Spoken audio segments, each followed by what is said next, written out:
ஓம் சாந்தி. Pop தாதா ஒருபோதும் குழந்தைகளின் பலகீனங்களை உள்ளத்தில் வைப்பதில்லை. திலாராம் பாபா உள்ளத்திற்கு ஆறாம், அதாவது ஓய்வினை அளிக்கின்றார். குழந்தைகளாகிய நீங்களும் பாபாவின் குணத்தை பின்பற்ற வேண்டும்.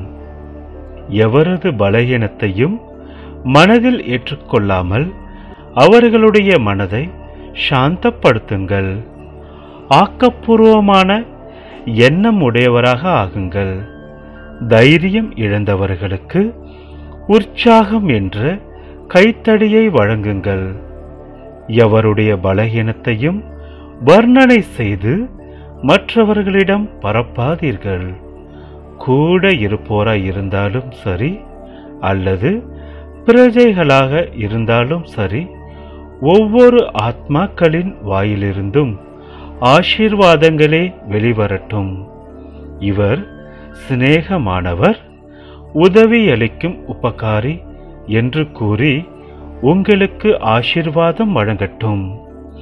இன்றைய காலத்தில் பூமியை மாற்றியமைப்பது என்பது கஷ்டமான காரியமாக இருப்பதில்லை.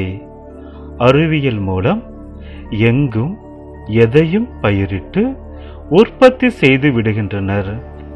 நம்பிக்கை அற்றுப்போன நிலத்தில் கூட நம்பிக்கையூட்டி பயிர் செய்து விடுகின்றனர். இதுபோலவே மாஸ்டர் சர்வ சக்திவான் குழந்தைகளாகிய நீங்களும் அம்மாதிரி சேவை செய்யுங்கள். நடக்க முடியாதவற்றை கூட நடக்கச் செய்விக்கும், நம்பிக்கையற்றவர்களை கூட நம்பிக்கையூட்டச் செய்யும் இந்த ஒரு காரியம் பிராமணர்களாகிய உங்களது சுய தர்மமும் தாரணையும் ஆகும்.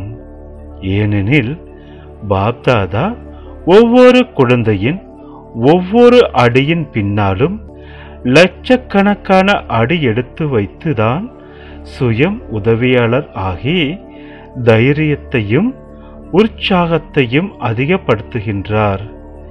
இவ்வாறு பாபாவை பின்பற்றுங்கள். அதாவது சதா அனைவர் மீதும் நம்பிக்கை வைத்து தைரியத்தையும் உற்சாகத்தையும் அதிகரியுங்கள். நல்லது. ஓம் சாந்தி.